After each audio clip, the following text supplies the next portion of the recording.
Damian Chambers, welcome to Into Boxing. Thank you very much for joining us, sir. How are you doing? Yeah, man, not too bad, mate. How are you? Good, good, thank you. Training today? Training already this morning? Yeah, well, Matthew's gone over to Gibraltar with Ricky and for Campbell's debut. So I'm just doing my own thing at the minute, just doing bits of cardio and stuff, and yeah, we'll kick off. We'll start again when he gets back. But yeah, I'm just doing bits of cardio now and shadow boxing and stuff. If I know you like I think I do, I imagine that even though Matthew's not there, you're not taking it easy. I imagine you're still putting that work in. Yeah, well, there's a gym that's opening soon, so I know the kid that owns it. So I've been doing bits of boxing there anyway. So I want to speak to you about the Hatton story in just a moment, but let's focus on you for a minute.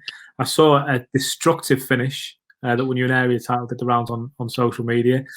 Just talk to us a little bit about your career, what's going on at the moment. Yeah, well, that was it was. I think it was just over a year. It was about a year ago anyway. Against Jay Farrell.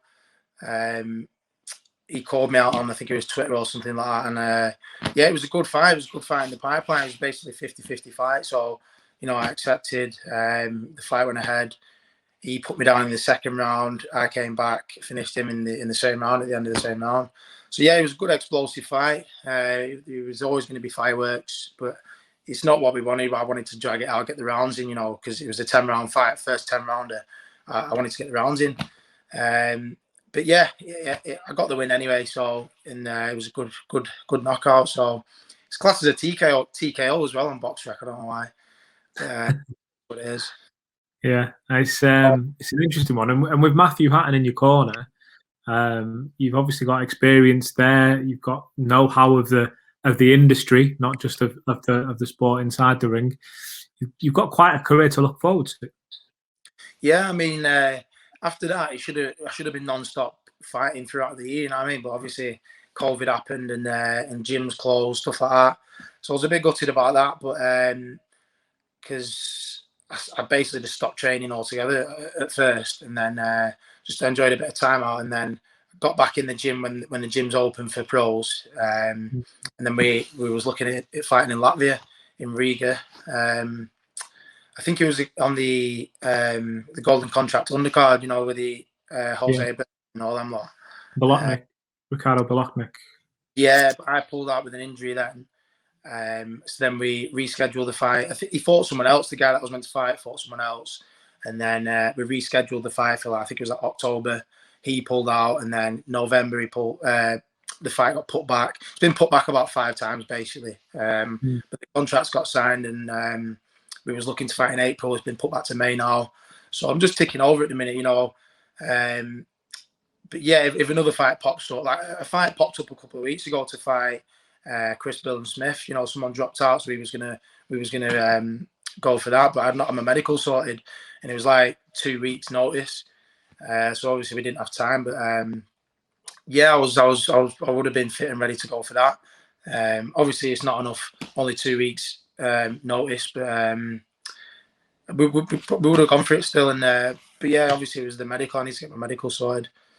Yeah, you're obviously confident in yourself. What just kind of off topic, kind of on topic. What do you think of the cruiserweight division at the moment? The scene it was obviously put under a spotlight last weekend, and there's talk of, funnily enough, another cruiserweight that's based over in Riga in Latvia, who's also dominating the division. What's your thoughts on it all and how it all lies?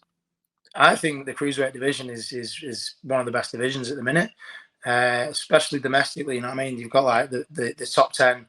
I'd say they're all really good fighters, all explosive, good fighters, big lads as well. You know what I mean? So obviously the power of heavyweights and the speed there as well. So it's a dangerous division, but there's some good fights out there domestically and abroad and stuff as well. You know what I mean? What did you think? Say that again. Sorry, cut off. Oh, yeah. What did you think of Lawrence Okoli's performance? Yeah, I think in the past he's not been that impressive, but he was a punch perfect display. You know what I mean? He's against a good opponent. He'd not fought in 2 years. I can't think of his name, the Polish guy. He'd not fought in a couple of years, but he's a dangerous. Yeah, he's a dangerous guy. But Lawrence Okoli just made it look easy, didn't he? Neutralised him completely. Okay, so we'll move on to the Hatton story then, because it's kind of dominating at the moment. I mean, obviously the reason for going to Gibraltar, the whole card over there, as good as it is all kind of around Dillian White-Povetkin rematch. But everywhere you see, the story is Campbell's making his debut, and I suppose that's to be expected. Let's start with Matthew, because you've both got the same coach. Before we go on to Campbell, what is he like as a coach? What can we expect to see from him within Campbell? You know, he's a really good coach, and he's experienced, isn't he? And obviously, when his career, he had a wicked defence, didn't he? Obviously, he went the distance with Alvarez and Kell Brook. And if you watch them fights back, you know, his defence was on point. So obviously, you've got the defence side from Matthew, and he's got the rough and toughness. Obviously, Matthew is tough as well, but Ricky, he boxes just like Ricky did. You know, he comes forward, explosive fighter, and he moves really well. If you watch him, he looks just like he fights just like Ricky did. Obviously, mixing that with Matt as well, he's going to be one to watch out for big time.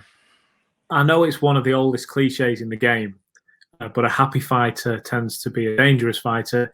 Whenever we see the little social media clips of, even if it's just doing the pads, shadow boxing, people trying to pull other people's pants down, it seems to be a very happy camp, and that Campbell's all the noise outside about he's Ricky's son, he's the Hart, and blah blah blah. All that noise just seems to fade away, and he seems really in his zone in the gym. He's focused, you know what I mean? And I've seen him spar. He's been sparring like 2, sometimes 3 times a week, and he's dominating. You know what I mean? He's sparring kids that are unbeaten as a pro, and some that are experienced, and he's making noise. You know what I mean? He's only got his first fight coming up. Imagine in 10 fights, in 15 fights. You know, he's I'd say in the last year or so, he's improved so much. You know what I mean? He's impressive. What's he like as a person? Because obviously you know him outside of the ring as well as you do in. What's he like as a guy when boxing's not there? There's a lot of banter going on in and out the gym. You know what I mean? He's a funny guy. So he's like his dad. He's a lot like his dad. You know, banter. He's a funny guy. You know what I mean? He's that nice lad as well. When he steps in the ring on Saturday, do you think he'll be able to just do his job? I'm hoping that he's going to get the rounds in, but he's got many rounds in sparring in this camp, like many rounds. So it wouldn't matter too much if he went in for the kill and knocked him out in the first. It would not surprise me if he knocked him out in the first. But I think they're trying to drill it in his head that he doesn't have to go out in there and do it. But all the attention's on him, so he's probably going to go out in fashion and full form and just try and knock this guy out. But I don't know. I think the guy's only been stopped once, but I can see Campbell stopping him again. Yeah, it's an interesting one. We had him on the other day, and he said he'd done something like 40 odd spars for a 4-round fight or a 6-round fight, and it seemed crazy, but at the same time, you know, he's obviously leaving no stone unturned. When he comes back, he wants to keep busy. Is that a good thing for you? Because he's obviously going to be in the gym a lot. Matthew's going to be in the gym a lot. You want to stay busy. So by proxy, your little team, if you like, can stay as active as possible.